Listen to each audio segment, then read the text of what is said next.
et Tolkien est fondamentalement un catholique. Et il le dira, et ça se verra même dans son œuvre, pour plusieurs raisons.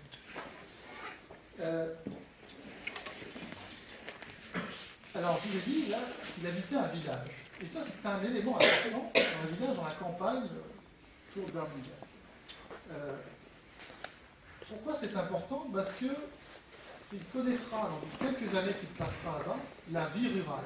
Et il sera marqué par cette vie rurale, par la campagne, par la beauté de la campagne notamment. Et, autre élément important, il verra l'avènement de l'ère de la mécanisation. C'est lui qui le dit. C'est-à-dire la transformation de la campagne en ville, on va dire. L'arrivée du monde moderne, la fin des sociétés paysannes, on peut dire comme ça. Et dans son œuvre, tout ce qui tourne autour de la machine, les constructions, est lié très certainement à cette expérience qu'il a vécue donc de fin ou de début de fin des sociétés paysannes. Il faut vous rappeler qu'à la fin du XIXe siècle, on commençait à voir évidemment en Angleterre le premier pays qui est entré dans la révolution industrielle. Et donc ça a été c'est allé très vite, et donc il est au début de la révolution industrielle, elle a même commencé bien avant. Donc il connaît la fin du monde rural.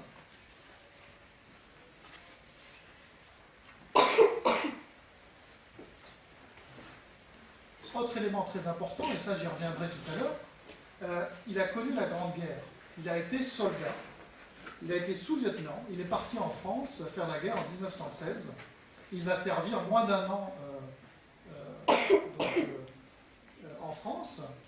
Il va être malade et donc il va rentrer en Angleterre parce qu'on va considérer qu'il n'est plus assez efficace au front. Et cet événement va le marquer profondément.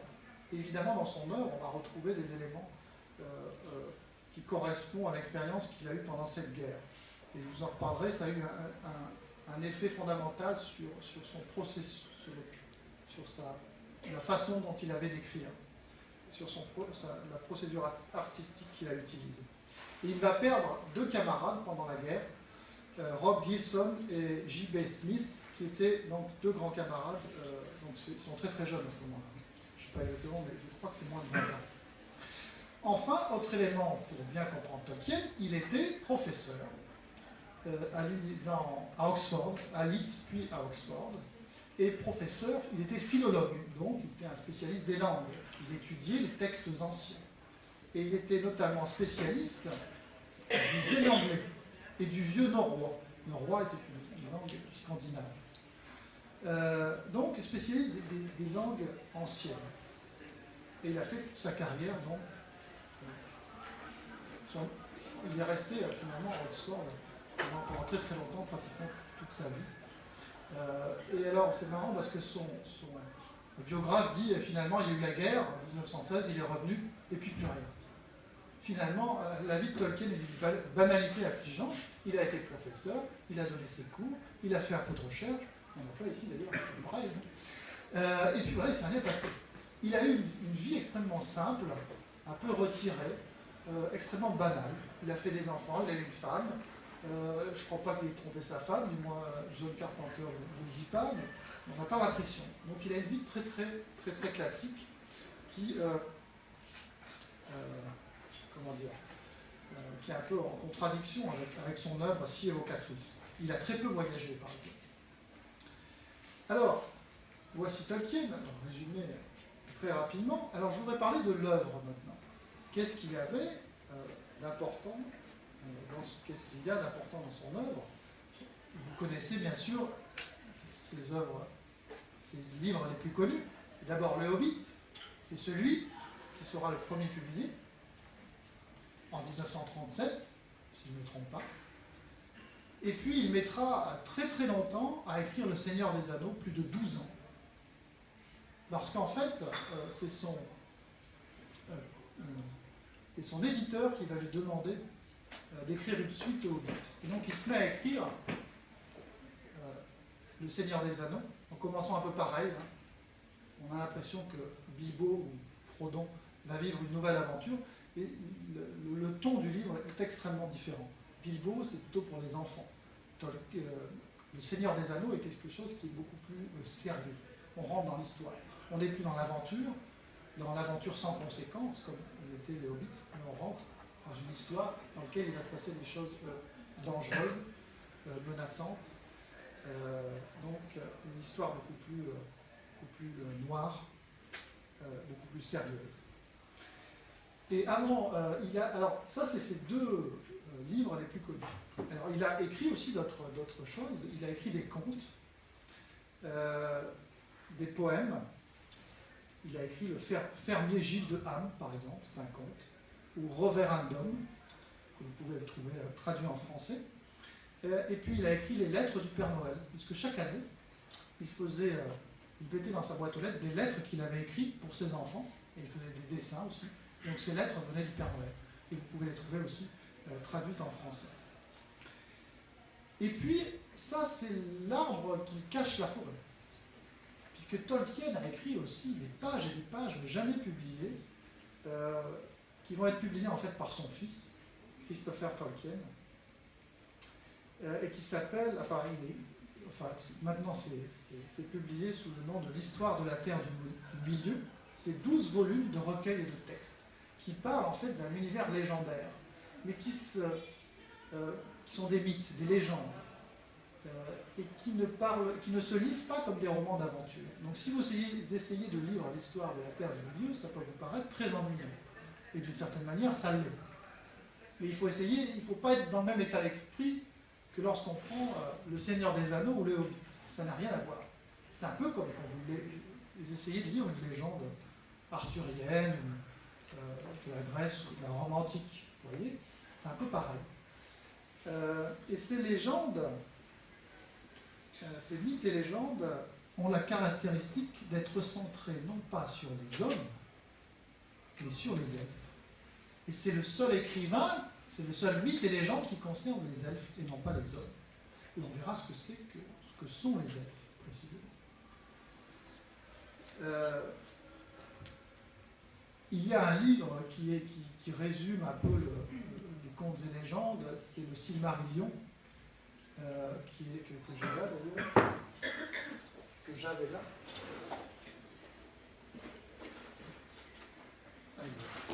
Le Silmarillion, et qui a été publié avant l'histoire de la Terre du Milieu, et qui est l'histoire de la création du monde par Eru et Ilúvatar.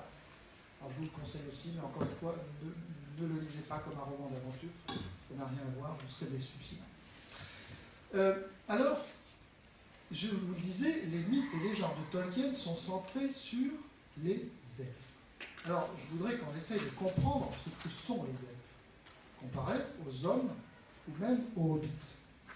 Et pour ça, je voudrais vous citer un passage de Tolkien.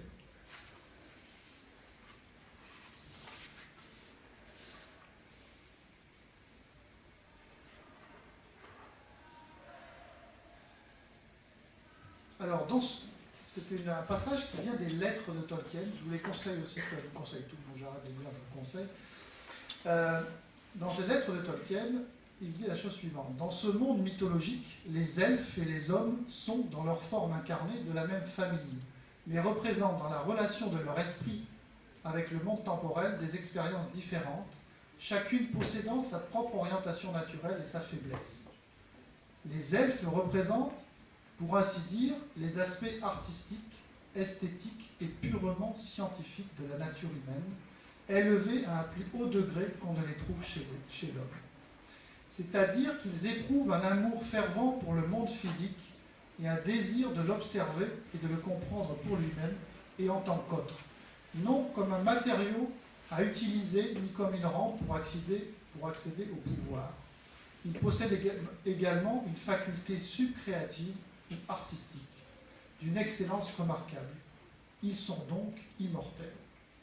Alors, qu'est-ce qu'il faut retenir de ce texte de Tolkien? C'est que les elfes représentent les aspects artistiques, esthétiques et purement scientifiques de la nature humaine. Et alors, il ne dit pas que les hommes n'ont pas ces qualités-là, mais disons les hommes les ont d'une manière dégradée. Alors, je vais essayer de vous expliquer ce que veut dire Tolkien par ces mots. Et pour cela, je voudrais vous prendre, faire un petit cours de philosophie très rapide. Je voudrais vous parler de la vita activa et de la vita contemplativa, de la vie active et de la vie contemplative.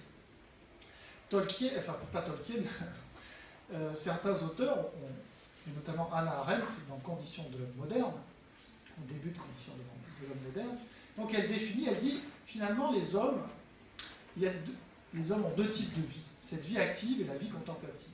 Alors la vie active, il y a trois types de vie active. Il y a le travail, l'œuvre et l'action. En fait, la vie active, c'est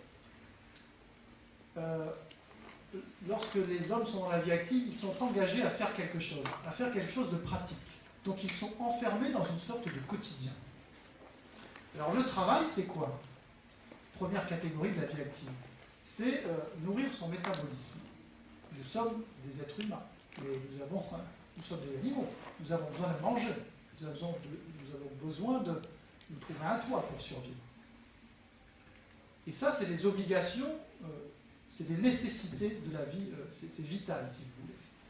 Et le travail, au premier sens du terme, et d'ailleurs travailler, c'est gagner sa vie, c'est nourrir son métabolisme. Sinon, on meurt, et on est obligé de le faire.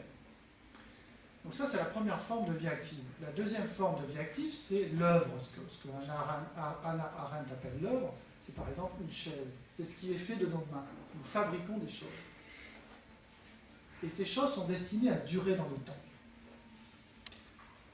Mais quand on fabrique un objet, on le fabrique pour une raison pratique. On est dans une forme de nécessité. Troisième type de vie active, c'est l'action. En gros, c'est la politique. La politique, c'est quand on engage une politique, on fait une action en vue d'atteindre un objectif. Vous êtes d'accord? Eh bien, on est aussi, quelque part, là, enfermé dans une nécessité. On n'est pas libre. L'homme n'est pas libre quand il est dans la vie active. Et ceux d'entre vous qui ont envie de s'endormir, d'une certaine manière, ils sont dans la vie active, vous voyez, parce qu'ils sont pris de sommeil, vous êtes des corps biologiques qui avaient des besoins. Donc voici la vie active. Et qu'est-ce qu'il y a à côté de la vie active? Il y a la vie contemplative, la vita contemplativa. Et cette vie contemplative commence précisément lorsque la vie active se termine. C'est une parenthèse. Et les premiers êtres qui sont allés dans la vie active, ce sont par exemple les philosophes. Pourquoi se sont-ils mis à philosopher, Parce qu'ils n'avaient rien à faire. Il paraît que, en fait, la naissance de la philosophie, c'était des prêtres égyptiens qui n'avaient rien à faire. Et donc ils se sont mis à philosopher. Vous voyez? Et en fait, la vie contemplative, c'est lorsque vous sortez de la vie active et que vous commencez à regarder le monde. Le monde, comme quelque chose d'extérieur à vous. Et vous essayez soit de le comprendre, soit de l'admirer esthétiquement. En fait. Et ça, tout le monde peut-être en a fait l'expérience. Le travail des chercheurs ici, c'est de sortir de la vie active pour étudier le monde des choses, la nature, d'une certaine manière. D'accord?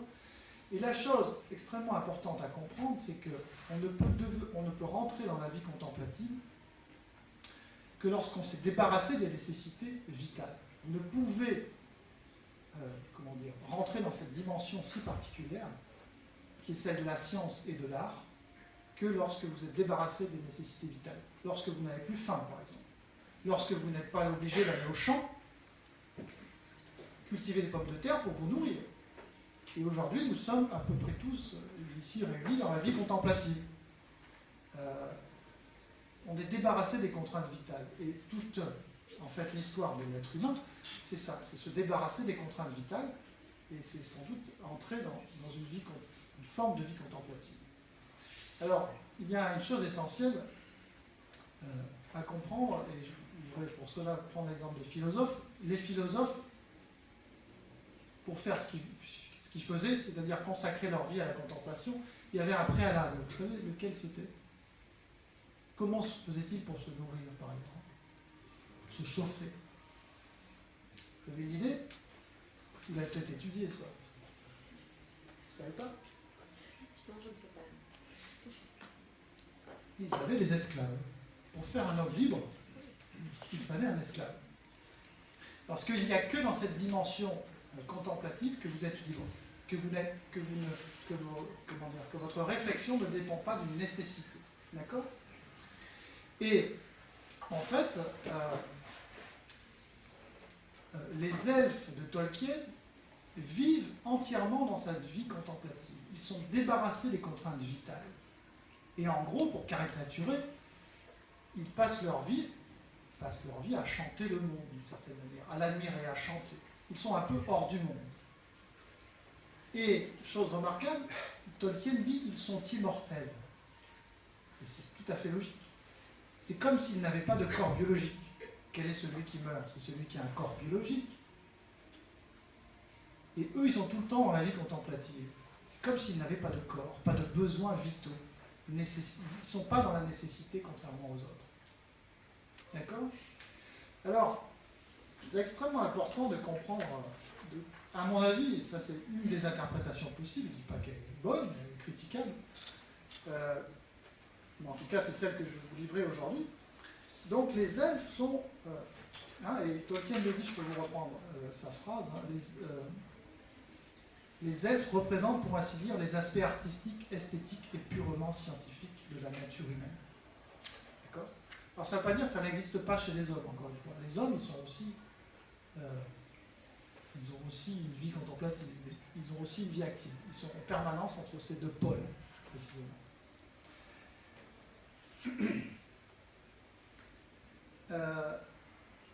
Ensuite, autre personnage très important du Seigneur, enfin de la trilogie, ou du Seigneur des Anneaux et du Bilbo les Hobbits, ce sont les elfes. Pas les elfes, les hommes, pardon. Les hommes sont tout simplement, et c'est nous-mêmes si vous voulez, mais on est plutôt dans une forme de prémodernité, je l'expliquerai tout à l'heure. Et enfin, vous avez dans la Terre du Milieu une race particulière que sont les hobbits. Alors, que sont les hobbits? C'est assez remarquable de se poser la question. Je vais vous lire certains passages pour vous expliquer que sont les hobbits. Alors ça, c'est au début du Seigneur des Anneaux, parce que vous avez une partie sur les hobbits. Et Tolkien fait très bien les choses. Et il dit, ils aiment la paix, la tranquillité et une terre bien cultivée. Une campagne bien ordonnée et bien mise en valeur était leur retraite favorite. Ils ne comprennent ni ne comprenaient, et ils n'aiment pas davantage les machines dont la complication dépasse celle d'un soufflet à deux forges, d'un moulin à eau ou d'un métier à tisser manuel. Ils ont la tendance à l'embonpoint également. Leur visage était en règle générale plus aimable que beau, large avec les yeux brillants, les joues rouges et la bouche toute prête au rire, au manger et au boire.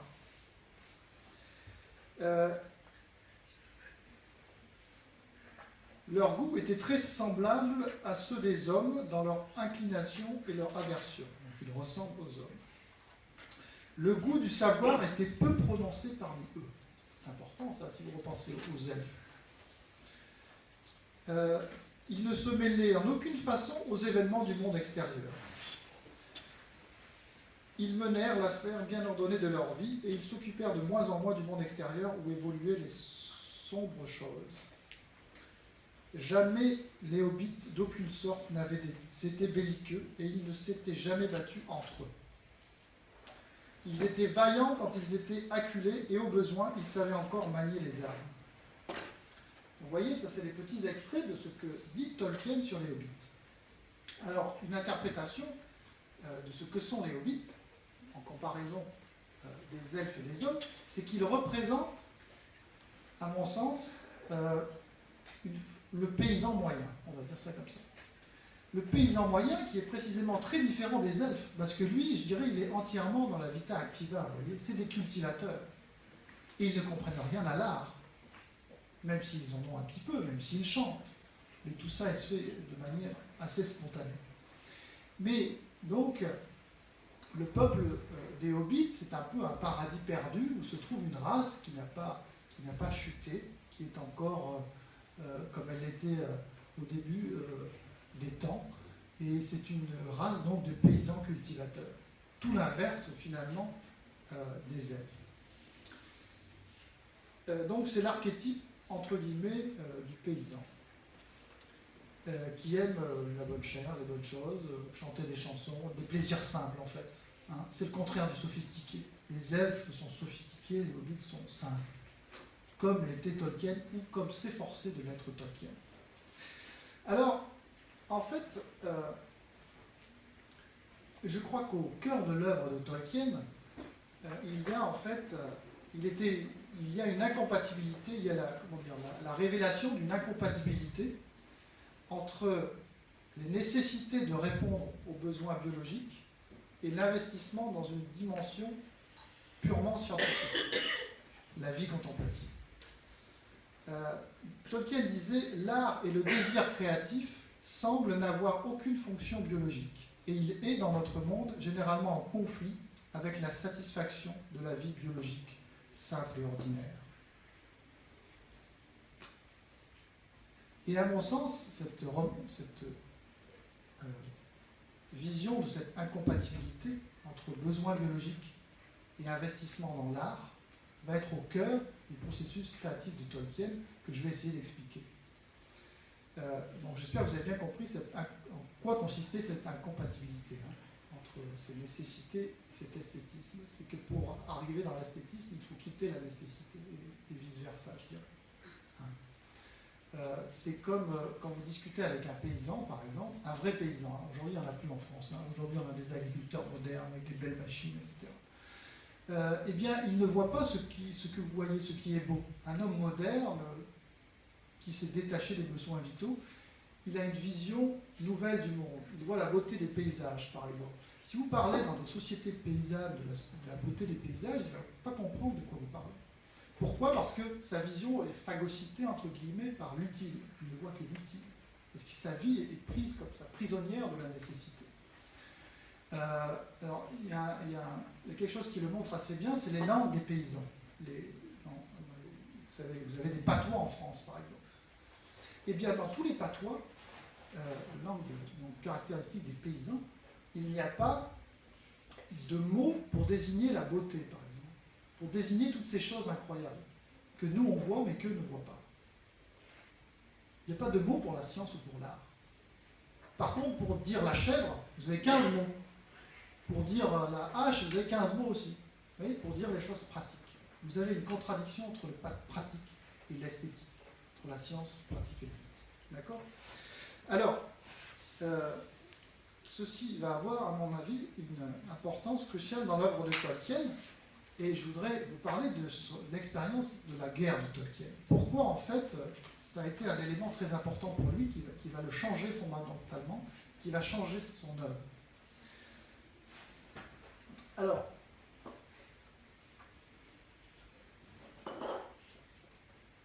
juste avant la guerre, Tolkien faisait partie d'un club de jeunes gens ambitieux et cultivés, qui s'appelait le Tea Club and Barrovian Society, TCBS, qu'il avait créé avec 3 de ses camarades.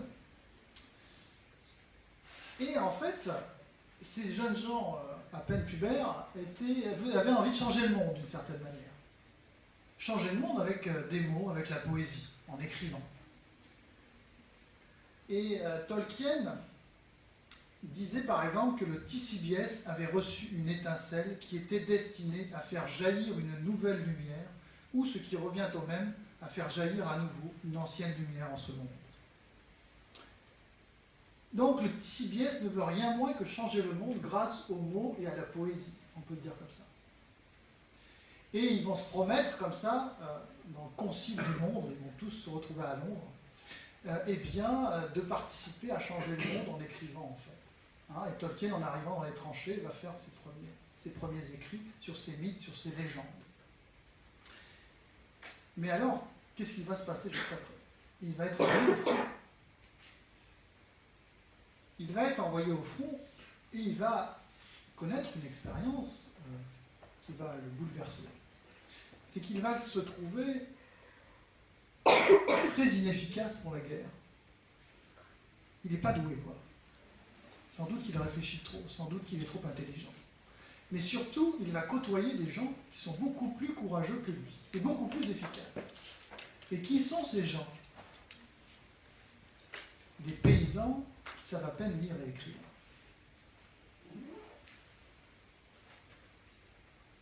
Et ces paysans s'appellent le Tommy, en fait c'est le soldat anglais, soldat de base anglais, qui vient de la campagne. Donc il sait à peine lire et écrire. Il sait à peine lire et écrire, lui ne veut pas changer le monde, mais il est d'une redoutable efficacité. Quand il s'agit de sauver le monde auquel il appartient, précisément. Et vous voyez que Tolkien, là, est embarrassé d'une certaine manière. Parce qu'il trouve tout à coup que les propos qu'il avait eus avant, son projet artistique, étaient bien prétentieux, ambitieux.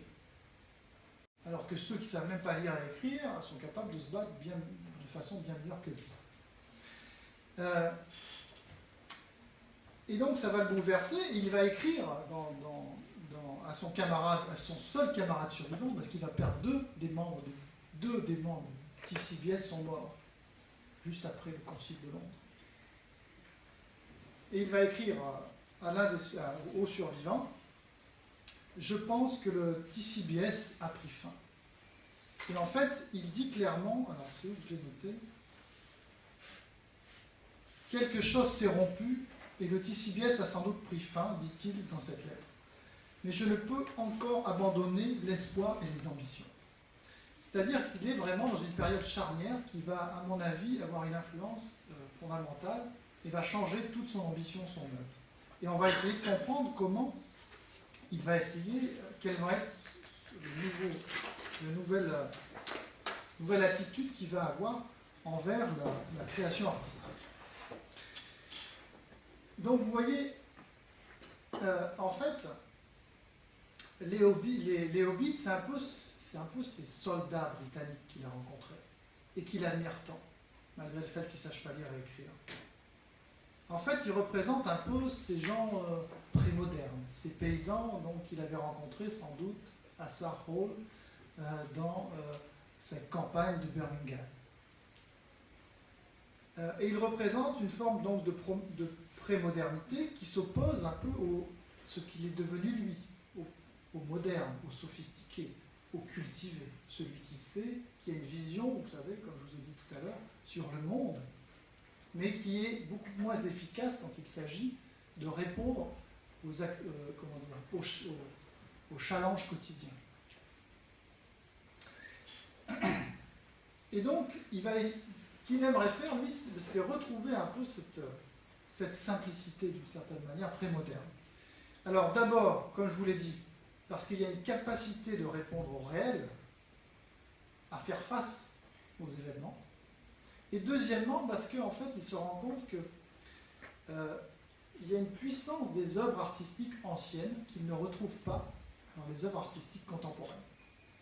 C'est-à-dire, vous savez, c'est un spécialiste, je vous l'ai dit, de vieil anglais, de langue ancienne et de textes anciens. Et il est assez fasciné par les textes anciens, précisément, parce qu'il y a quelque chose qui l'accroche, qu'il n'arrive pas bien à définir et qui le fascine totalement. Et quand il était enfant, en fait, il était en face d'une gare et il voyait des noms gallois écrits comme ça. Il était une fascination pour les langues, pour les sonorités. Il avait l'impression que c'était comme un cri du cœur du monde, un chant du monde, qui venait de très loin et qui le fascinait. Il y avait quelque chose de divin dans ces langues et dans ces textes anciens. Le problème, c'est que donc, ces textes anciens étaient dits assez spontanément, c'était une reprise de la tradition, etc. Et en fait, il ne retrouve pas dans les œuvres modernes, contemporaines, donc ce cri du monde, d'une certaine manière, je le dis comme ça, même si c'est peut-être la chose. Et il aimerait bien renouer avec cette expérience, avec cette teinture particulière des textes anciens. D'accord ? Et donc il va essayer de renouer avec tout ça en essayant de revenir à une certaine forme de simplicité. Il aimerait bien redevenir des hobbits qui chantent là comme spontanément, des textes anciens qui ont une allure incroyable et qui ont donc un pouvoir divin. Et donc il va essayer dans son œuvre d'être à la fois dans sa vie personnelle et dans son œuvre, il va essayer donc d'adopter une certaine forme de simplicité. C'est pour ça que j'ai appelé cette conférence Tolkien, une simplicité hobbit. D'accord ? Il va essayer de renouer avec une forme de simplicité, mais différente de la simplicité paysanne, on va dire, une nouvelle forme de simplicité, parce qu'il est lui-même un homme moderne, un homme sophistiqué, cultivé. Alors comment essaie-t-il d'être simple ? Eh bien, il adopte une attitude personnelle d'abord, très simple.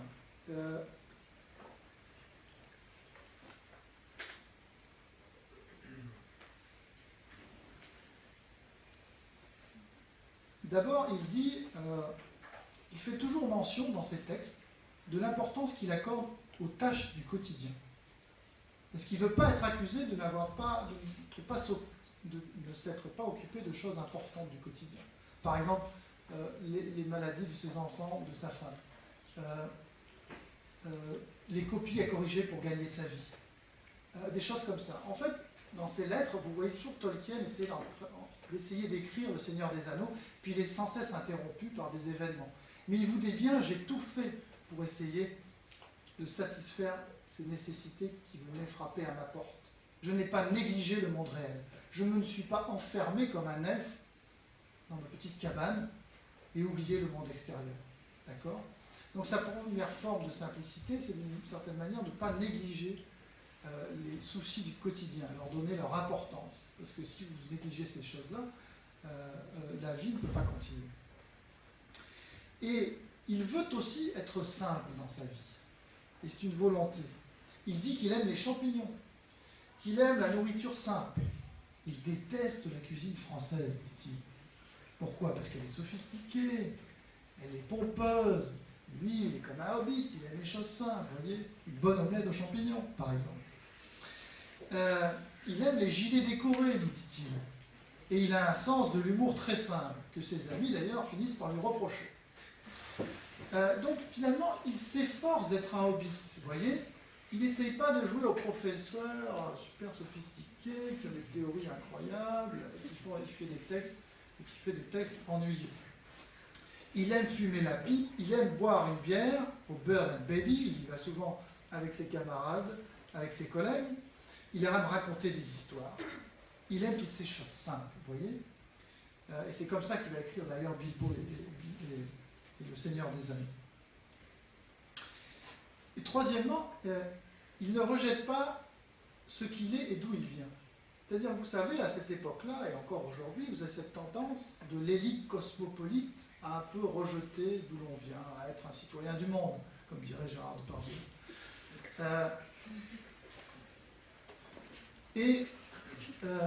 Lui, au contraire, il est inscrit dans une particularité. Il est catholique, et alors il n'en fait pas des tonnes, mais il respecte le rite catholique, vous voyez, il est inscrit dans une particularité. Il dit qu'il est un Suffield aussi. Un Suffield, c'est le nom de sa mère.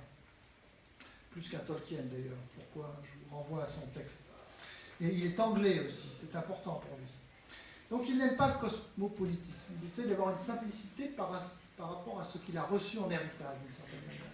Il ne refuse pas son héritage, il le prend comme tel. C'est aussi une forme de simplicité. Et puis,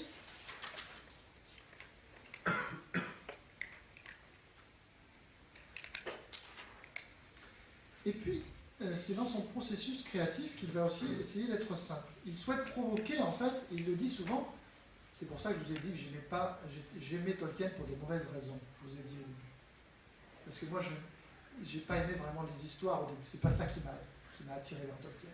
C'est des raisons plus sophistiquées, justement. Mais lui, il dit, son dessin artistique, c'est de raconter des histoires pour provoquer le plaisir littéraire. Point à la ligne. Des histoires passionnantes. C'est tout. Et c'est pour ça qu'il va détester l'allégorie. Parce qu'il y a plein de gens, de fans qui lui écrivent et qui lui disent « Mais vous avez voulu dénoncer le stalinisme. Vous avez voulu dénoncer le nazisme. alors là, ça le mettait dans une colère folle, parce qu'il disait, mais pas du tout. C'est étranger à ma façon de penser. Au contraire, je veux un processus créatif tout à fait simple. Et donc, il ne dénonce ni le nazisme, ni le stalinisme. Et il dit même, les histoires jaillissaient de mon esprit comme si elles m'avaient été données. Et il est parfois ému jusqu'aux larmes lorsqu'il écrit certains passages. Donc, d'une certaine manière, il est spectateur de son œuvre. Alors, par contre, dit-il, je ne rejette pas l'applicabilité. Son œuvre est applicable au monde. Mais cette applicabilité, elle n'est pas souhaitée. Et finalement, il se rend compte que son œuvre se rapporte essentiellement à la chute, à la mortalité, à la machine. Donc il sait, vous voyez, à quoi se rapporte son œuvre. Parce que son œuvre est celle d'une époque, est celle d'un personnage, et donc forcément, son œuvre, en quelque sorte, boit l'immatérialité de Tolkien. Hein, on retrouve des éléments du fait qu'il est chrétien, catholique, du fait qu'il est un Anglais, qu'il est un Suffield, et le fait qu'il est de son époque, le fait qu'il a vu l'avènement de la machine, de l'ère industrielle. Tout ça se voit dans son œuvre. Et pas parce que ce n'était pas un dessin volontaire, c'était donc quelque chose qu'il a en quelque sorte subi. La seule chose qu'il a essayé de faire, c'est raconter des histoires merveilleuses.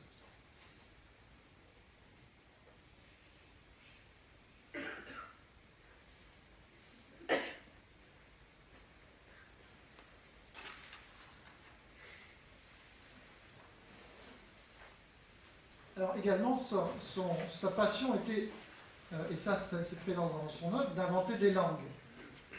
Hein, et c'est que ça, on peut comprendre le processus créatif de Tolkien en partant des langues. Vous savez, il a inventé 2 langues, enfin plusieurs langues, hein, mais dont certaines sont plus complètes que d'autres, que sont le Quenya et le Sindarin, par exemple, qui sont les langues des elfes.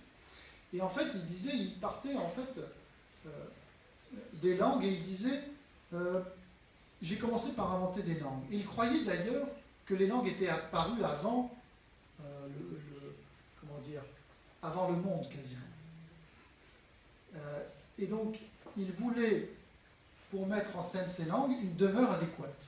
Et c'est pour ça qu'il a inventé une histoire, pour donner une demeure adéquate à ces langues. Et donc pour lui, tout commence par les mots, par le chant. Tout découle du chant dont je vous parlais tout à l'heure, de ce cri du monde. Et si vous prenez le Silmarillion, vous verrez que il y eut Eru, le premier. Donc c'est le premier dieu, celui qui a créé le monde. Il y eut Eru le premier, qu'en Narda on appelle Ilúvatar. Il créa d'abord les Ainur, les bénis, qu'il engendra de sa pensée, et ceux-là furent avec lui avant que nulle chose ne fût créée. Et il leur parla, leur proposa des thèmes musicaux, ils chantèrent devant lui, et il en fut heureux. Donc, comment est créé le monde? Par un chant que les Ainur reprennent pour eux. Sauf un des Ainur, un des dieux. Et là, je vais vous citer un autre passage. Donc, Ilúvatar restait à écouter, et pendant longtemps, il fut content, car la musique était sans faille. Mais à mesure que le thème progressait, il vint au cœur de Melkor, d'y mêler des thèmes venus de ses propres pensées, et qui ne s'accordaient pas au thème d'Ilúvatar. De cette manière, il cherchait à augmenter la puissance et la gloire de sa propre partie. Melkor était le plus doué des Ainur en savoir comme en puissance, et il partageait les talents de tous les autres. Souvent seul, il s'était aventuré dans les espaces vides pour chercher la flamme éternelle, car il avait en lui un furieux désir d'amener à l'être des œuvres de sa propre volonté, et il lui semblait qu'Ilúvatar n'avait aucune pensée pour le vide, alors que lui-même ne pouvait souffrir qu'il reste vide. Mais il ne trouva pas le feu, partage d'Ilúvatar, et la solitude lui fit concevoir des pensées à part, différentes de celles de ses frères. Alors, ce que j'essaie de vous faire comprendre à travers ce passage, c'est que, vous voyez, vous avez un des Ainur, un des dieux créés, qui commence à amener une disharmonie. Il ne reprend pas le chant d'Ilúvatar, d'Eru. Il commence à faire quelque chose de plus sophistiqué, vous voyez. Et ça, c'est aussi le symbole de la manière dont Tolkien a construit son œuvre. Tout ce qu'il a essayé de suivre, c'est quelque chose qui ne venait pas de lui d'une certaine manière. Un champ qui était déjà présent. Il a voulu raconter des histoires passionnantes, juste pour le plaisir. Il n'a pas cherché à sophistiquer sa manière d'écrire, comprenez, contrairement à toute la modernité qui essaye d'inventer des choses très très compliquées, où il y a des messages subliminaux, etc. Non, lui au contraire, il veut transmettre un champ qui le dépasse, qui est là avant lui. Et il reprend un peu, et donc c'est sa critique un peu, je pense, de la... comment dire, c'est un peu pour ça, je pense qu'il pense que les œuvres contemporaines ont moins de puissance, parce qu'elles sont corrompues par une certaine forme de sophistication de la pensée. Alors qu'il faut suivre au contraire ce champ du monde. Et pour vous donner un autre exemple, il déteste la langue française, enfin il déteste, il n'aime pas beaucoup la langue française. Pourquoi déteste-t-il la langue française?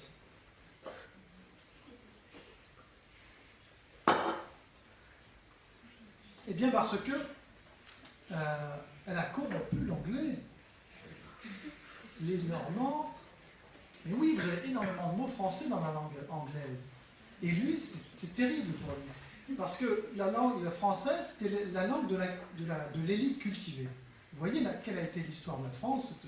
De détruire les patois locaux pour faire une seule nation. Hein, et ça a peut-être marché, je ne sais pas, regardez en Belgique, il y a plusieurs langues et ils se tapent dessus. Mais en tout cas, l'histoire de la France, c'est cette destruction des particularités, vous voyez, par le haut. Et c'est par la langue de l'élite. Et cette langue de l'élite qui vient s'opposer précisément aux langues du cru, ça l'a terrifié d'une certaine manière. C'est pour ça qu'il n'aimait pas le français. Parce qu'il avait corrompu les langues qu'il aimait tant.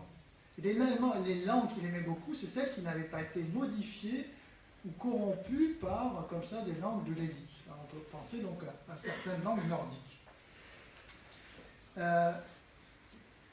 Et donc, voilà le processus créatif que voulait Tolkien. Il voulait poursuivre ce champ qui venait donc de ses yeux. Et cette manière de créer, il l'appelle la subcréation. Alors la création, c'est la création de Dieu. Puis on peut subcréer. Hein, on peut continuer le champ de Dieu d'une certaine manière. Et donc, la subcréation tolkienienne, elle essaie de renouer avec quelque chose de prémoderne, on peut dire. C'est en fait, on essaye d'introduire dans la modernité quelque chose de prémoderne. Mais on ne peut pas tout à fait revenir à la prémodernité. Donc on est obligé d'inventer un système particulier. Et par contre, Tolkien sait tout à fait qu'il ne peut pas revenir en arrière, qu'il ne peut pas revenir dans les frontières de la comté, dans cet endroit merveilleux dans lequel tout est bien. Et c'est la conclusion du Seigneur des Anneaux, finalement. Vous voyez, Tolkien a inventé cette manière de... ce processus créatif. Lui, il était persuadé donc qu'on ne pouvait pas revenir en arrière, qu'on ne pouvait pas renouer totalement avec ce qu'il avait rendu possible. Et c'est un peu la conclusion du Seigneur des Anneaux, qui est très belle. Vous voyez, qu'est-ce qui se passe le Seigneur des Anneaux? Vous avez Sam et Frodon qui ont cette quête et qui vont rendre l'anneau, qui vont détruire l'anneau. Vous savez que Frodon, d'ailleurs, n'a pas résisté à la tentation, il a été poussé par Gollum qui n'est pas loin, enfin bref, donc l'anneau a été détruit. Et donc après, ils reviennent dans la comté. Ils reviennent dans la comté, tous les hobbits sont là. Mais en fait, ils ont rêvé pendant tout leur voyage à revenir dans la comté. Et puis quand il y revient, il n'est pas tout à fait satisfait. Sam va rester dans la comté, mais Frodon ne va pas rester. Il va aller au Havre Gris. Et on le voit partir d'ailleurs, à la fin du livre et à la fin du film, pour ceux qui ont vu que le film, vers les Havres Gris. Voyez, donc il ne peut pas revenir dans l'innocence d'antan. Et je voudrais vous citer ce passage assez émouvant, je trouve, de la fin du Seigneur des Anneaux, Mais répliqua Sam, les larmes dans les yeux. C'est quand Sam apprend que Frodon va partir, elle va le laisser seul.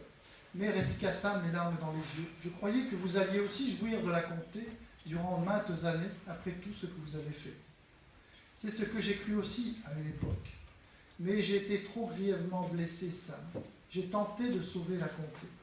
Et elle l'a été. Mais pas pour moi. Donc les hobbits, c'est...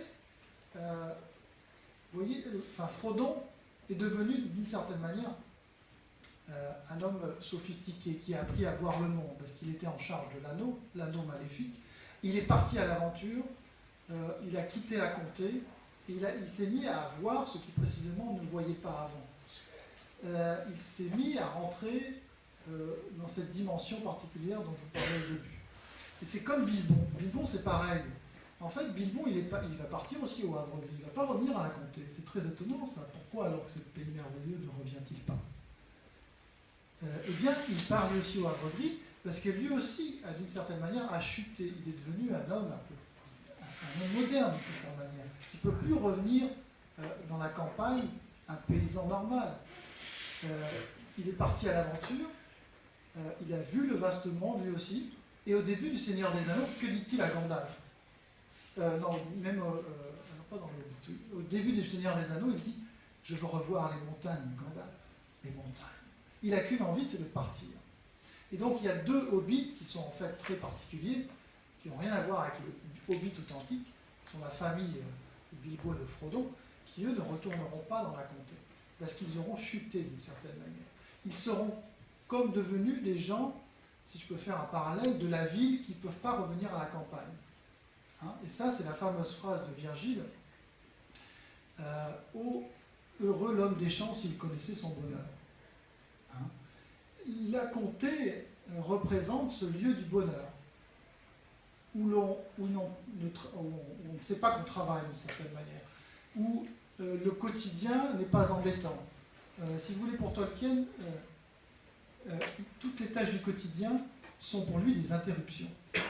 Ça, c'est tous les, quand vous allez faire votre linge, par exemple, c'est une interruption. Vous avez votre vie, puis vous êtes obligé d'aller faire votre linge. C'est une interruption. Vous allez faire vos courses, par exemple, c'est une interruption. Le quotidien est une interruption. Tandis que dans la comté, par exemple, il n'y a pas cette notion de quotidien qui interrompt l'existence. Vous voyez ce que je veux dire ? Et donc, c'est une façon, c'était le paradis perdu, c'était l'endroit où l'on ne travaillait pas. Enfin, c'est pas l'endroit où on ne travaillait pas, puisque les hobbits étaient des laboureurs. Mais c'était l'endroit où l'on ne savait pas qu'on travaillait, où on était ignorant, où on était, comme dit Tolkien, un et entier. À la fin du Seigneur des Anneaux, Tolkien utilise cette expression. Les hobbits, vous pourrez vivre un et entier. Bilbo, Frodon ne sont plus un et entier. Ce sont des hommes séparés qui ont chuté et qui peuvent à la fois voir la beauté de la comté, mais une fois qu'ils y sont, eh ben, ils rentrent dans la quotidienneté. Heureux l'homme des champs s'il connaissait son bonheur. Pourquoi dit-on ça ? C'est parce que, ça c'est l'histoire des gens qui veulent retourner à la nature. Alors, les gens qui veulent retourner à la nature, ce sont des citadins en général. Et donc ils voient les paysans, etc., puis ils disent quelle vie merveilleuse. Rappelez-vous 68 pour ceux qui l'ont vécu. Et il y a plein d'essais de retour à la nature. Mais ce sont toujours des retours à la nature qui ont été inachevés. Pourquoi ? Parce que quand les gens sont revenus à la nature, il a fallu bosser. Traire à l'échelle, ça c'est pas facilement, vous voyez ce que je veux dire ? C'est qu'on s'est rendu, si vous voulez, c'est beau mais de l'extérieur. Et quand on vient à l'intérieur de cette chose, eh bien, la beauté disparaît parce qu'elle est phagocytée par la nécessité. Et c'est, à mon avis, ce grand regret que Tolkien avait, c'était cette impossibilité de réconcilier ces deux choses opposées. Soit vous êtes des paysans et vous avez cette faculté à répondre aux assauts du quotidien, par exemple, les plus efficaces pendant la guerre, et on crée des œuvres qui ont une puissance extraordinaire. Soit vous êtes un homme un peu sophistiqué qui voit la beauté de loin, mais qui était incapable de revenir donc dans son lieu du sacré, dans ce paradis. Et je crois que Tolkien était obsédé par cette contradiction fondamentale. Il était devenu, c'est pour ça qu'il avait l'impression d'être né trop tard. Il dit toujours « je suis né trop tard », parce qu'il avait envie de rejoindre une vie qui était plus pleine, plus, comment dire. Je peux vous citer un poème qu'il a écrit qui résume un peu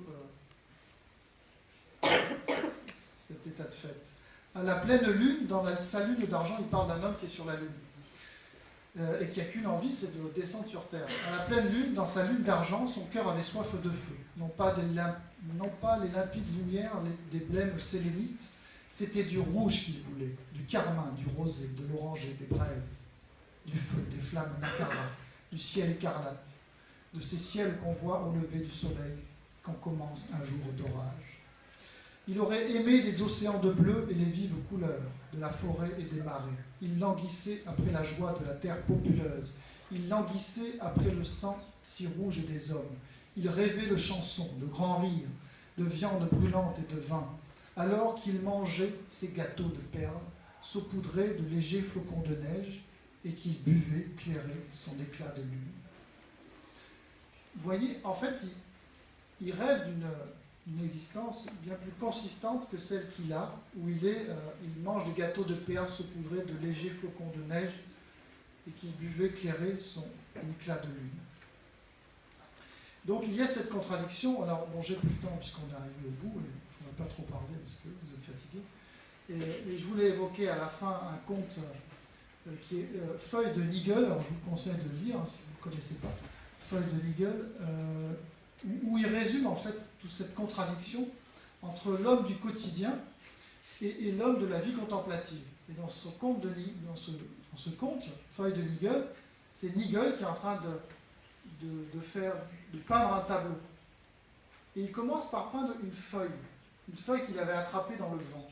Et pensez à ce que je vous ai dit tout à l'heure sur le mouvement, sur cette captation du mouvement qui vient de plus loin, qui vient de Dieu finalement, qui vient des rues, et de son Dieu catholique à lui certainement. Il commence parce qu'il peignait très bien les feuilles, Nigel. Et il peint comme ça une feuille. Et puis il peint plusieurs feuilles. Et puis finalement ça fait un arbre très très grand. Et puis il commence à peindre les montagnes, les paysages. Et son tableau prend des dimensions extraordinaires, parce qu'il est pris comme ça par le mouvement qui vient de cette petite feuille qui volait au vent. Et alors, ce tableau est tellement grand qu'il est obligé de construire un hangar. Et un hangar qu'il construit sur une terre sur laquelle il cultivait des pommes de terre. C'est très important, ça. Parce qu'on voit la contradiction, en fait, entre la nécessité du quotidien et l'activité artistique. Mais et on le voit comme ça dans ce conte-là, toujours en train d'essayer de faire son tableau. Lui, alors il y a une analogie, une allégorie même, entre ce tableau et le Seigneur des Anneaux, bien sûr. En fait, la feuille représente l'histoire passionnante qu'il écrit, et le tableau entier représente son œuvre, le Seigneur des Anneaux. Et quand il écrit, donc il peint dans son hangar, et il est tout le temps interrompu par le quotidien. Il y a Parish, son voisin, qui vient l'embêter pour lui demander d'aller chercher un docteur pour sa femme, d'aller réparer son toit, etc. Et donc il est comme ça pris par des éléments du quotidien qui viennent l'embêter. Et donc c'est là où il note la contradiction entre ces deux éléments. Et ensuite, il se passe quelque chose d'extraordinaire. On sait qu'il était attendu pour un grand voyage. Et ce grand voyage représente la mort, en fait. C'est la mort de Nigel, on vient le chercher. Et toi, viens là. Et il va au purgatoire, une forme de purgatoire. Il est jugé par des voix. Il y a des voix qui sont là et qui le jugent. Comment tu t'es comporté dans ta vie. Et nous regrettons que tu aies considéré comme des interruptions ce qui était des lois. Ce que tu devais faire, les nécessités. Tu les as considérées comme des interruptions. Ce n'est pas bien du tout. Mais les voix reconnaissent aussi que Tolkien, pas Tolkien, pardon, mais en fait c'est lui, que Nigel avait répondu aussi aux appels de la loi, parce qu'il avait répondu à son voisin. Il avait accepté d'aller chercher le médecin. Il avait fait, par exemple, il avait pris son vélo sous la pluie, il avait abandonné son œuvre pour partir en vélo chercher le médecin pour son voisin pas riche. Et ça, les voix disent c'est à ton crédit. Et puis, en fait, ce qui va véritablement persuader les voix qu'on pouvait l'envoyer au paradis, c'était quoi? Eh bien, c'était une reconnaissance. Est-ce que je vais retrouver ce passage?